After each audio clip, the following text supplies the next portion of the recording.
जय हिंद दोस्तों। आज के इस वीडियो में हम इलेक्ट्रीशियन थ्योरी फर्स्ट ईयर के लिए कुछ इम्पोर्टेंट क्वेश्चन को डिस्कस करने जा रहे हैं जो कि पिछली परीक्षाओं में पूछे गए हैं। टोटल क्वेश्चन की संख्या यहाँ पे 15 है। ठीक है, सभी क्वेश्चन महत्वपूर्ण हैं परीक्षा की दृष्टि से।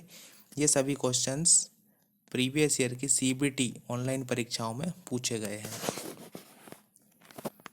सबसे पहले क्वेश्चन की ओर बढ़ने से पहले आप मेरे चैनल ED क्लासेस को सब्सक्राइब करें।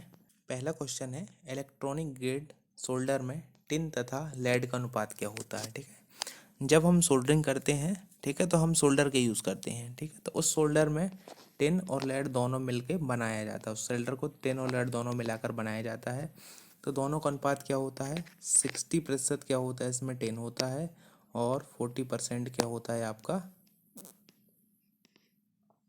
लेड होता है। तो इनका रेशियो क्या होता है, 60-40 का रेशियो होता है। Option number B right answer है आपका।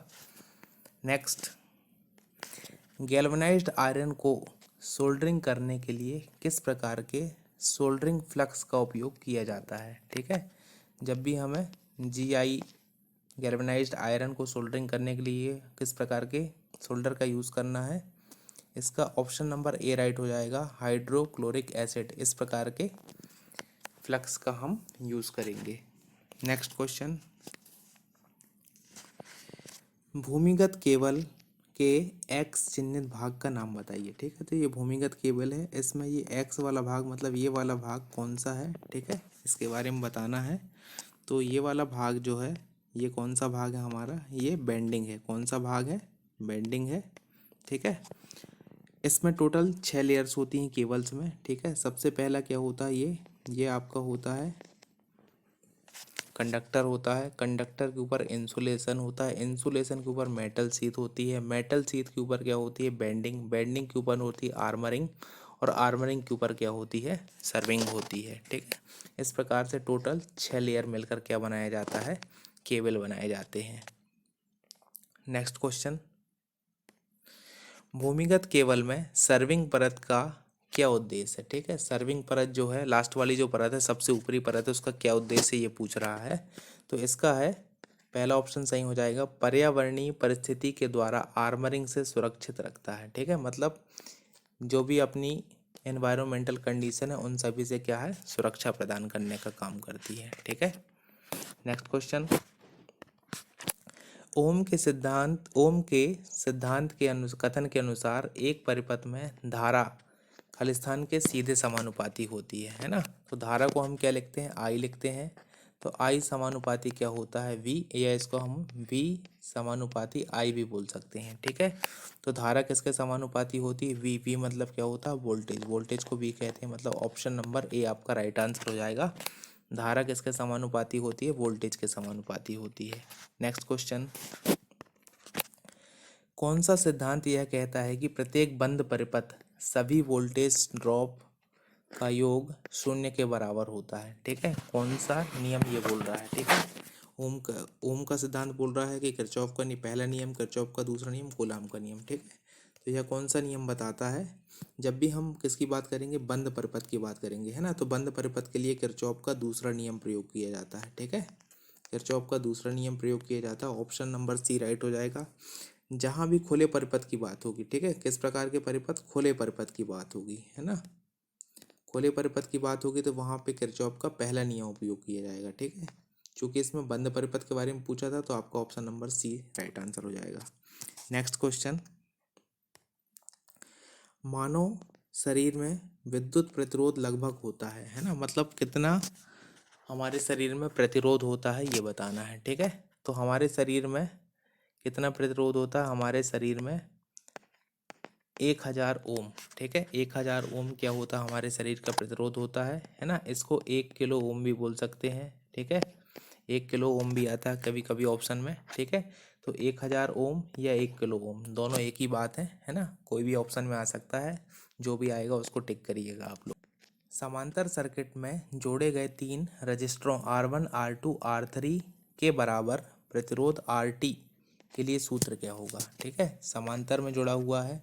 ठीक है, तो उसके लिए आपका जो सूत्र है वो ये वाला हो जाएगा, है ना, RT बराबर 1/√2 1/r1 plus 1/r2 plus 1/r3 हो जाएगा। ठीक है, समांतर की बात करेंगे तो कौन सा, option number B right answer हो जाएगा। ठीक है, और जब भी श्रेणी की बात करेंगे, ठीक है, जब भी किसमें सीरीज में लगेंगे या इसको श्रेणी में बोलते हैं, तो श्रेणी का क्या हो जाएगा, आर टी बराबर हो जाएगा R1 plus R2 plus R3। ठीक है, इनको डायरेक्ट क्या कर दिया जाता है, जोड़ दिया जाता है, R1 plus R2 plus R3 direct हो जाए।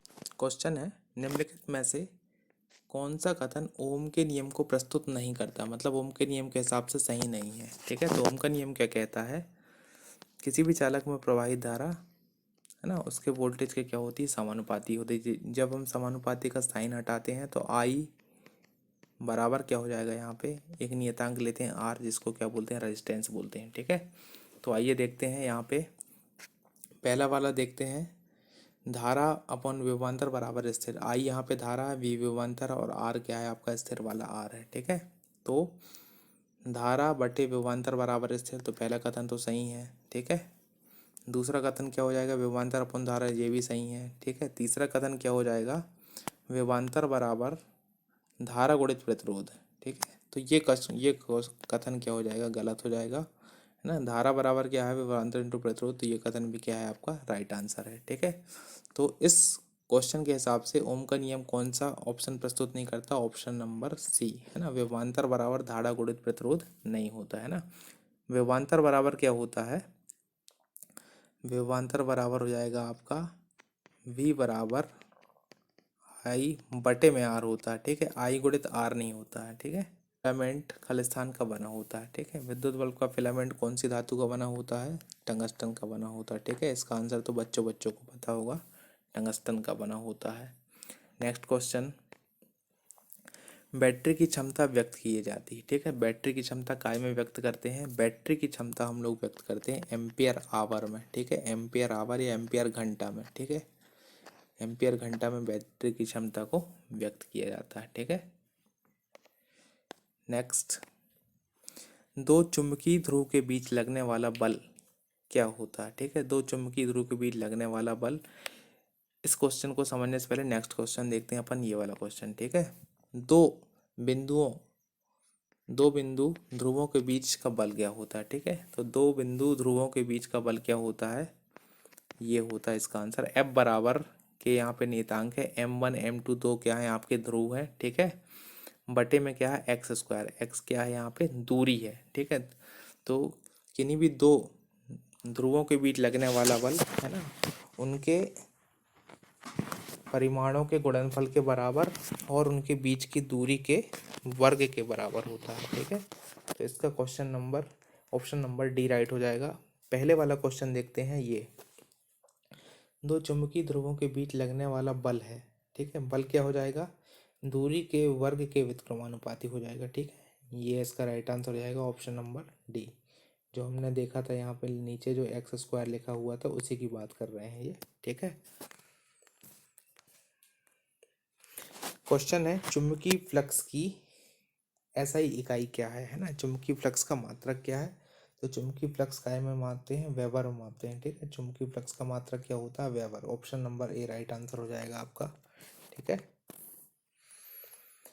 फ्लक्स घनत्व व चुंबकीय बल के मध्य ग्राफ किस नाम से जाना जाता है। ठीक है, फ्लक्स घनत्व व चुंबकीय बल के मध्य का ग्राफ किस नाम से जाना जाता है, तो इसको हम क्या कहते हैं, बी एच वक्र के नाम से जानते हैं। किसके नाम से जानते हैं, बी एच वक्र के नाम से जानते हैं। हिस्टैरिसीस क्या होता है, चुंबकीय फ्लक्स का चुंबकीय क्षेत्र से पीछे हो जाना क्या कहलाता है, हिस्टैरिसीस कहलाता है। ठीक है, इस प्रकार से हमारे टोटल 15 क्वेश्चन यहाँ पे पूरे होते हैं, है ना।